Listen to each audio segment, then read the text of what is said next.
lo lo lo lo lo lo lo lo lo lo lo lo lo.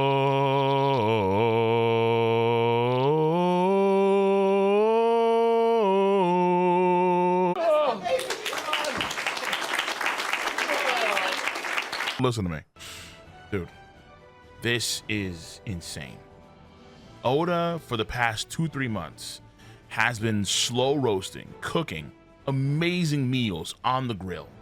And honestly, as a One Piece fan, you just cannot help but appreciate how delicious it's been to read One Piece over the past 3 to 4 months. But this man is going on a break for eye surgery for 5 weeks, and we're all like, damn, dude, yo, Oda, wish you the best, much love, please get better, all that stuff. And of course, we're all saddened by this 5-week break, but what a dessert. This man brings out a confectionery assortment of planetary themed treats and sweets, moons, Mars, Jupiter. Like it was no. This time around for the reaction, I did not skip the title. So going into them, like, yo, wait a minute, hold up. What do you mean the 5 elder planet? Oh my God. That, If you have not seen my reaction to the chapter, then you can go where, of course, to my Requiem channel for the entire stream. Link in the box below. I'm sorry, for the entire reaction stream. But for the full stream, for the tier 3 stuff and beyond, that of course is on my twitch.tv channel. So reaction only on Requiem. Reaction plus extra stuff on Twitch. Number 1. Number 2 is that if you don't know now, Zoro Piece reaction is live on my anime reaction channel, the Kingu-san YouTube channel. Requiem for the streams, Kingu-san for anime reactions, and of course all links are where in the description box down below. This content is extraordinary. Oda's actually tying up like a lot of loose ends through these past 3 chapters. The stuff involving where Bonnie went, the stuff where Sabo went, and how Sabo, he was on that ship, and we actually get information as to how he uses VPN. Use code Surfshark VPN, baby. You know the drill. Yes. Sabo taking the Denden Mushi, bouncing it off another Denden Mushi that was on Lucia Kingdom, and then that one going from Lucia Kingdom to Kamabaka. That was a dope VPN play. But then finding out in this chapter that Emu made the call because he wanted to test out Vegapunk's creation, the Mother Flame, which at first I thought was the name of the actual object itself, but now after some thought, it probably is the power source to the object, because Vegapunk is all about power sources. And then how you do have Ivankov and Dragon talk about how Vegapunk himself wouldn't make a weapon that could like destroy an entire country like that. No. But the power source is probably the Mother Flame. And well, that is exactly videos, theory. There's gonna be, yes, there's a break of course, but I have so many videos planned, and this gives me the chance to finally sit down, do the research, do the script writing, all the recording I need to do, and just plug out theory after theory after theory, man. Because the Mother Flame, I think, kind of ties into various things, various themes that Oda has kind of pushed out there concerning fire. I am fire. Whoa, you're fire. Yeah, you kick ass. And I already did have a video planned on that one that was focused mainly on Luffy and Zoro and Sanji, but now I'm gonna expand even more because, yeah, I think the themes are there for sure, and they mean more than folks would think. So I have so many videos planned. But Emu, the Savage, why Lucia Kingdom? Well, you know what? It's close by. I mean, dog. Like, yo, what is this activity? Yeah, I'm gonna kill millions because it's just, you know, close by, why not? But I think that's also indicative of like the power of itself, the Mother Flame, where maybe it can only go, let's say, that far for, let's say, proximity, distance, all right? Lucia King is close by because the Mother Flame itself, let's say, may not be that absolute of a power source like what they had back in the day. So again, thoughts just running. And of course, when it comes to the elder planets themselves. I was kind of surprised that the one that folks said was the Mars one was not the Mars one. Lol. It was, in fact, the finance one, and he is Venus. All right, Ethan. What's up, Ethan? How you doing? Ethan Baron Venus Jura, which probably has some ties to our country. The real Mars was Marcus Mars, all right? The pointy beard guy. Then top man. Well, okay. I mean, at least he ain't bottom. That's good, right? I mean, do you? I'm not too sure how Valkyrie ties to Mercury. I'm still kind of working that out. I guess like the man and Valkyrie kind of equals Mercury in some. It's more complicated, I think, because I think it involves also the Valkyries, so it's Valkyrie. So it's a bit weird there. Of course, Saint J. Garcia Saturn is a given. Who would have thought that Sanji's dad had that kind of flex? I ain't gonna go. Or I guess his uncle. Sanji's uncle, all right, had the flex of a shepherd. Biblical Moses status. Jew Peter. I got a friend named Peter, and I'm calling him from now on Jew Peter. These guys and the planetary themes and the names. How far can Oda go? Are they just themes, or are they more literal?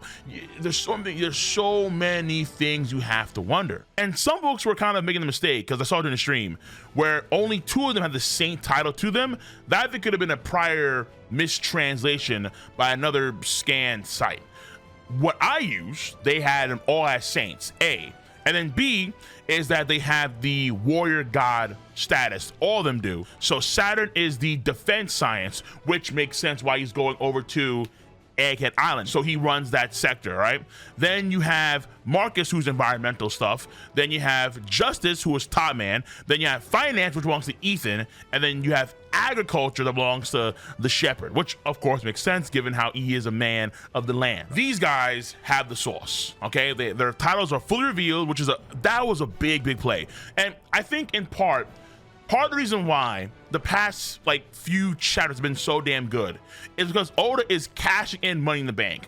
Oda has built up so many of these like legacy characters, the Gorosei, Garp, Dragon, and so on and so forth. And in the final saga, he can finally cash in on a lot of the stuff he's built up for these characters. So when they do something, or when something is real about these characters, it's a big deal. When Saint J. Garcia Saturn was revealed in of itself, that was phenomenal. To get the rest of them in this chapter, Oda a lot of times is like mystical with the stuff. Just a name drop, and that alone can stir up so much discussion, so much hype, so much interest, so much value for the story itself. Just the name drop, and that alone means the world. And in this case here, we got five worlds name drop with the Gorosei and 1 moon.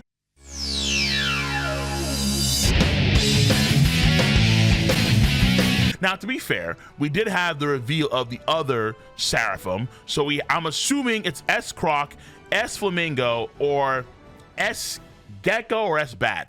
Folks are really hell-bent on Bat. They really really want Bat.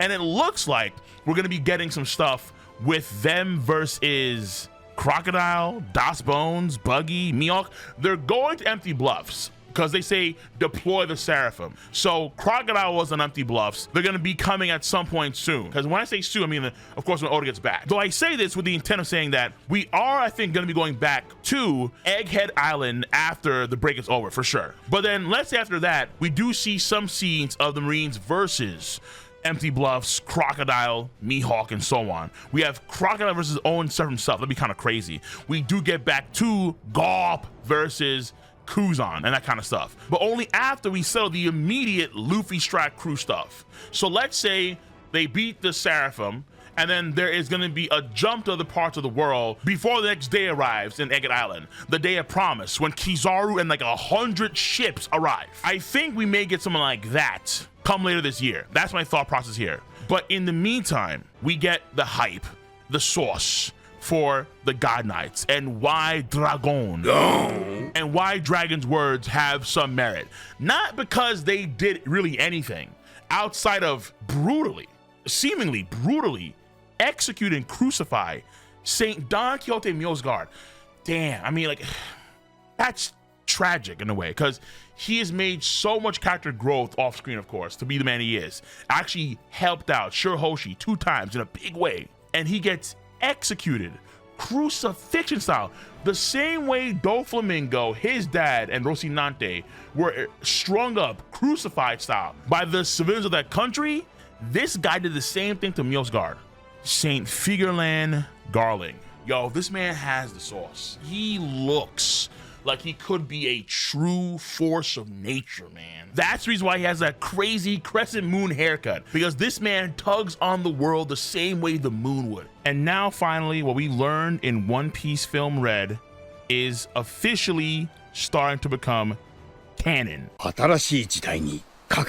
We're finding out, okay, he was the king of God Valley, the same place that Rox D. Sebek raided, and then later Goldie, Roger, and Gaw pulled up on. Wait a minute, because think about that, right? We have always perceived God Valley in the light of Rox, in the light of Roger, and the Marine Guard, right? So they were like 3 factions there, but we never considered that, hold on, the Celestial Dragons themselves, they had cats that are up in there and potentially could have been nasty, because this dude looks nasty. I did a video talking about how potentially all the God Knights were Figureland's family. What if they also all came directly from God Valley?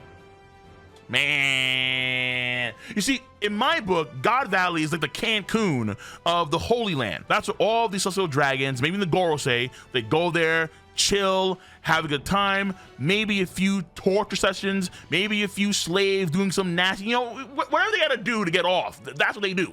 And this man was running the Epstein Island for the for the world government. This guy is nasty on all fronts. Give it a stack. You know he's lethal. He's Shanks' grandpappy. Nah. He's got something going on here. So how good they actually, we have to wait and see. We have to really find out. But the silhouette we saw earlier of the God Knights, this guy is the commander-in-chief. He's the supreme commander of the God Knights. He was the guy in front, allegedly. Nothing. He looks nothing like a silhouette. Not even close. Where's the crescent moon activity in the silhouette? Zero. Zilch. Nada. So look, this guy, intimidating. What a way to end off. What a way to end off the last chapter of this crazy Oda run, where he's bringing back Kakashi's words, but the dark evil twist on it. Anyone who protects scum is lower than the scum they protect. He crucified Mjolnir. You know he's a sick, nasty dude. When the other celestial dragons are in the background cheering, yeah, Garling, yeah, kill him. Nah, yo, it's scary, man. Yo, One Piece Endgame is scary. Oda is just, he's in his bag, man. He's in his bag. So Oda, wish you the best, dog. There's so much to come for video content for this channel for the One Piece. I have so many videos, and they're gonna blow your mind. So be on the lookout. Be on the lookout. And I'm gonna see you cats on the flip side. Wait. These Dofi shades?